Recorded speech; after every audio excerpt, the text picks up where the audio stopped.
저는 이번에 입교를 하는 중등부 박시우의 엄마 임선영 집사입니다. 작고 어리다고만 생각했던 딸아이가 입교를 한다고 하니 감회가 새롭고 기쁨과 감사함이 넘칩니다. 저와 남편 박정기 집사는 교회 청년부활동과 주일학교 교사를 하면서 만나 주님이 주시는 아름다운 가정을 이루게 되었습니다. 배우자와 함께 같은 신앙을 갖고 양가 부모님 모두 믿음 생활을 하신다는 것이 얼마나 큰 축복인지 그때는 잘 몰랐지만 하나님의 말씀과 믿음으로 자녀를 양육하는 것이 얼마나 값진 사명이고 축복인지를 부모의 입장에서 딸을 키워가는 과정 속에 알게 되었습니다. 하나님께서는 저희 가정에 세상 무엇보다 귀한 선물 시우를 보내주셨습니다. 처음 만난 그날 부모님 모두 눈물을 흘리며 축복해 주셨던 일을 잊을 수가 없습니다. 그렇게 모두의 축복 속에 태어난 시우는 뱃속에 있는 동안 큰 어려움 없이 잘 자랐고 이후에도 건강하게 잘 성장했습니다. 시우를 낳고 직장에 다시 복귀해야 했던 저는 그 마음이 무겁고 엄마가 해야 할 일을 다 해주지 못해 미안한 마음이 있었지만 늘 옆에서 엄마의 자리를 사랑과 헌신과 기도로 채워주신 시어머니가 계셨기에 잘 지켜나갈 수 있었습니다.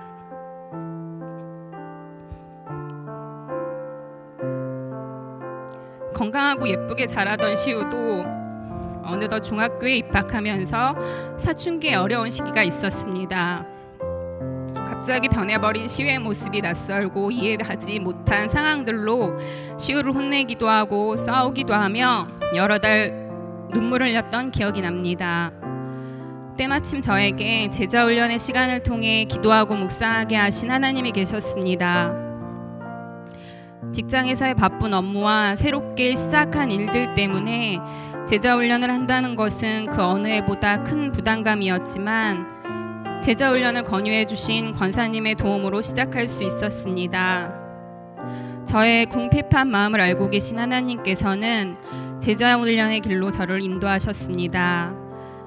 제자훈련의 과정을 통해 하나님께서는 딸과의 관계에 대해 늘 묵상하고 생각하게 하셨습니다. 하나님께서 저에게 주신 귀한 딸을 저는 제 소유로 생각하고 저의 욕심으로만 시우를 대했던 어리석은 엄마였습니다. 제 자신의 욕심을 버리고 하나님 주신 선물인 시우의 상황과 마음을 이해하며 노력하니 시우의 마음과 모습 속에서도 평안함이 보였습니다. 지금도 시우는 사춘기를 겪고 있고 저 또한 그 감정을 잘 지키지 못할 때가 있지만 그 순간마다 하나님께서 주신 메시지를 되새기며 순간순간을 뒤돌아보게 하십니다. 모든 과정 가운데 늘 옆에서 아내의 마음과 딸의 마음을 보살펴주며 든든한 울타리가 되어준 박정기 집사에게 감사한 마음을 전합니다. 어느덧 훌쩍 성장하여 입교를 하는 딸의 모습은 아직도 어리고 아기 같기만 합니다.